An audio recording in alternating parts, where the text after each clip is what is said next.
ಸಮಯಕ್ಕೆ ನನ್ನ ತುಂಬ ಹೃದಯವಾದ ಧನ್ಯವಾದಗಳು. ಯಾಕಂದರೆ ಕಳೆದು ಹೋದ ಸಮಯ ನನ್ನವರು ಯಾರು, ನಾನು ಬಲವಾಗಿ ನಿಂತ್ಕೋಬೇಕು ಅಂತ ಅಂದರೆ ನಮ್ಮ ಹಿಂದೆ ಯಾರಿರ್ತಾರೆ, ಯಾರಿರಲ್ಲ.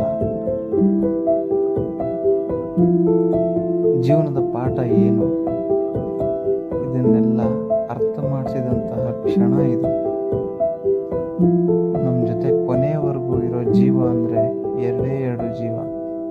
ಒಂದು ನಮಗೆ ಜನ್ಮ ಕೊಟ್ಟ ತಾಯಿ, ಇನ್ನೊಬ್ಬರು ನಮಗಾಗಿ ಜನ್ಮ ಎತ್ಕೊಂಡು ಬಂದಿರುವಂಥ ಹೆಂಡತಿ.